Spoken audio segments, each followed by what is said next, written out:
এটা আমাদের ইউএসএ আসার 10 দিন পরের কথা। প্রথম সপ্তাহে আমরা ওয়ালমার্টে গিয়েছিলাম, তাই সিদ্ধান্ত নিলাম এই সপ্তাহে যাব কস্কোতে। তো কস্কোটা আমাদের বাড়ি থেকে সামান্য দূরেই আছে। এদিকে আমি, পাখি, ওর বাবা সবাই রেডি হয়ে গেছি। ওর বাবা সেদিন রেন্টাল কার নিয়েছিল কিছুদিনের জন্য। এরকম মাঝে মাঝে আমাদের এখনো অবধি রেন্টাল কার কিন্তু নিতেই হয়, কিছু করার নেই, যেহেতু নিজস্ব গাড়ি নেই। পাখিকেও দেখো রেড বসিয়ে দিয়েছি এইভাবে সিট বেল্ট লাগিয়ে।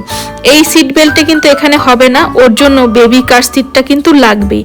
ট্রাফিক নিয়ম এখানে প্রচন্ডভাবে কড়াকড়ি, কিন্তু আমাদের এসে মাত্র 10 দিনই হয়েছে, তাই আমাদের এখনো পর্যন্ত বেবি কার সিটটা কেনা হয়নি। তো এইভাবেই আমরা রওনা দিলাম। আর এখানে ওর বাবাকে মাঝে মাঝে এখনো অবধি রেন্টাল কার নিতে হয়, সেই জন্যই বললাম ওর বাবার হাত ঠিক করার জন্য। কারণ এখানে যেহেতু রাস্তাঘাটের নিয়মটা একটু উল্টো টাইপের, উল্টো দিক দিয়ে যেতে হয়। দেখো কস্কোতেও কিন্তু পৌঁছে গেছি কথা বলতে বলতে।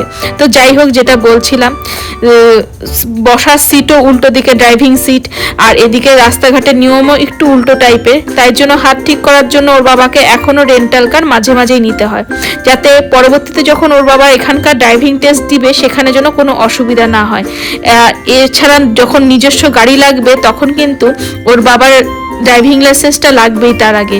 এখানে পাখি দেখো এসেই বসে আছে, আর ওর বাবা আমাদের এখানে মেম্বারশিপ কার্ড বানাচ্ছে। কস্কোতে আবার মেম্বারশিপ কার্ড ছাড়া কিন্তু এন্ট্রি দেয় না, তাই জন্য ওর বাবাকে বানাতে হচ্ছে। এখানেও আই কার্ড দরকার, আর ড্রাইভিং লাইসেন্স দিয়েও হয়ে যেত, কিন্তু এখানে তো ওর বাবার ড্রাইভিং লাইসেন্স নেই, তাই পাসপোর্টই দিতে হলো। আর কস্কোতে ঢুকে তো আমি অবাক, এত বড় জায়গার আর এত জিনিস, কি বলবো, সবকিছু এখানে বেশি বেশি করে কিনতে হয়, অনেকটা হোলসেল মার্কেটের মতো। তো আমাদেরও সত্যি সেদিন প্রচুর কেনাকাটা ছিল, এসে মাত্র 10 দিনই হয়েছিল। তো সংসারে তো প্রচুর জিনিস দরকার, তাই না? নতুন জায়গায় একটা এসেছি, তো আমাদের যখন কেনাকাটা সমস্তভাবে শেষ হয়ে গেল, এরপরেই আমরা চলে গেলাম এখানকার খাওয়ার এরিয়া।